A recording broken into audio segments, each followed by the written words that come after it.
In the heart of the Mediterranean Sea lies the small yet significant island of Lampedusa. This island sits directly between Italy and Africa. Over the years, this island's become a crucial gateway for migrants from places like Africa, the Middle East, and Asia. But suddenly, things changed. It's almost like when you see one of those flash mobs that recklessly takes over a store, and the authorities within the store can't handle the incoming stampede. I'm sure you've seen it on Twitter or TikTok. Well, Lampedusa is dealing with a similar crisis. Over just a few days, a surge of migrants have invaded the island. Recently, the island has seen a number of migrants arrive daily that's greater than the entire population of the island. As a result, overcrowding and conflicts between locals and migrants have reached a breaking point. Now Italy is turning to the EU for help. But how does a small island already burdened by its history deal with this monumental challenge? Let's dive in. Now, I'd like to start off with some background on the island. Lampedusa is the largest island of the Italian Pelagi Islands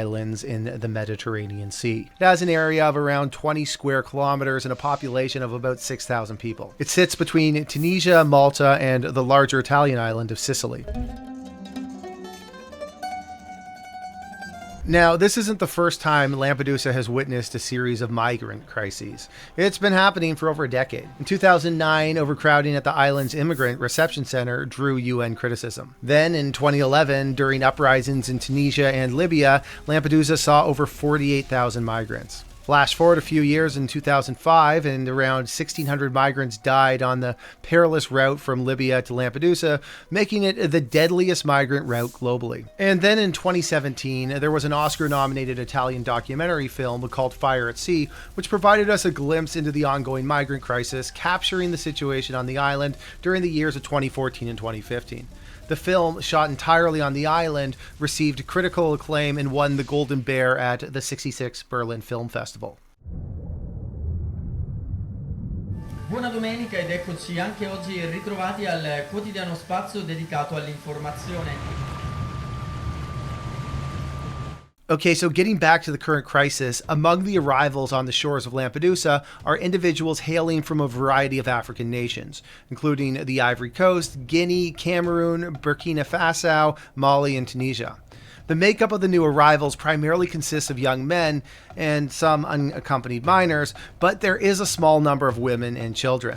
Lampedusa's migrant reception centre is overwhelmed and overflowing. 7,000 migrants have arrived on the small Italian island in the past 48 hours. So what's behind the surge? Well, migration experts allege that Mediterranean Storm Daniel temporarily halted smuggling operations near the Tunisian city of Sfax, which created a bottleneck for migrants. After the weather improved, over 100 small iron boats were launched from Tunisian beaches, each carrying around 30 to 40 people. This surge in boat crossings is also common as summer ends before harsher weather sets in. But if we want to be honest about it, economic difficulties in Tunisia could be the primary reason behind the surge. High inflation and unemployment have driven both Tunisians and foreigners to seek migration.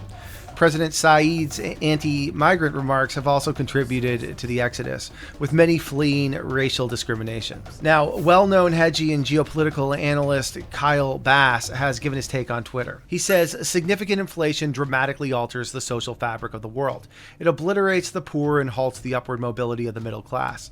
Events like this will continue to proliferate around the world, and I believe a much larger conflict is around the corner. Let's hope that Kyle's not accurate about the larger conflict, but it does appear that global tensions are beginning to only escalate.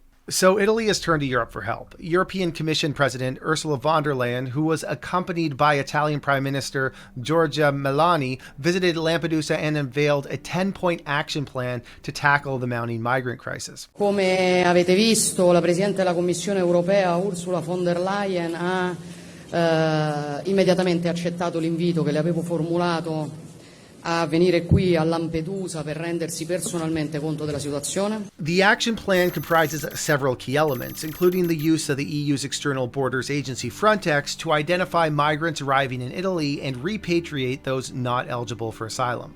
Frontex will also intensify sea and aerial surveillance of migrant boats and collaborate to combat people smuggling networks. They're working together with the Hellenic police officers, trying to find persons who are trying to cross the border undetected or illegally. The agency also brings in surveillance equipment to keep a better eye on the borders.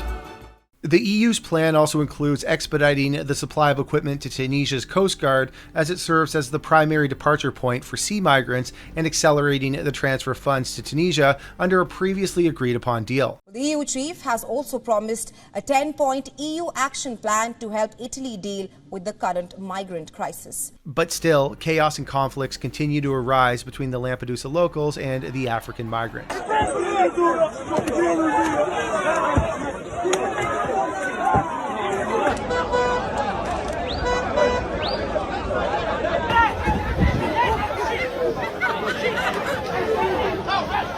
Meanwhile, Germany has agreed to resume accepting migrants from Italy in light of the crisis, displaying solidarity with Rome.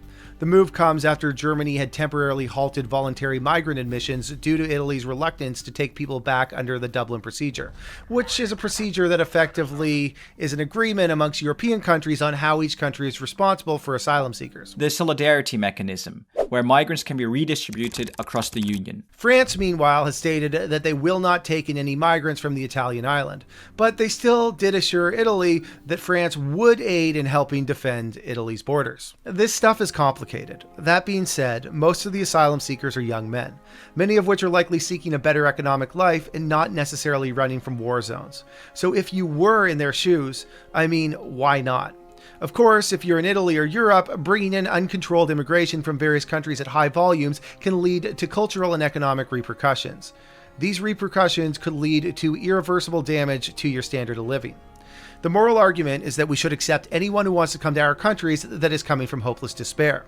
Now, when I talk about despair, we have to accept that as the world continues to deglobalize and inflation runs rampant, the number of those in despair is only going to grow. And when people can't afford to eat, they look to desperate measures, like hopping on a raft and hoping for the best. So whether you like this debate or not, get ready because it's going to become more and more commonplace. And we have to be realistic about solutions and not quick to shut down each other's arguments in the name of wokeness.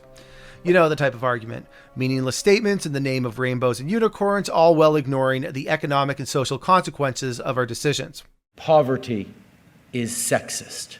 Look, it's not an easy debate to be had, but it has to happen. And it's starting to become unavoidable if you happen to be lucky enough to live in a place with stable prices and peaceful streets. So guys, we just recently launched this channel and we noticed that 99.9% of our viewers are not subscribed. So if you enjoyed this video, we need your help in growing this channel. By subscribing, that would help us keep the lights on and make sure that our crews have jobs in these uncertain times. So please hit that subscribe button and we promise to make more quality videos that I'm sure you're going to love.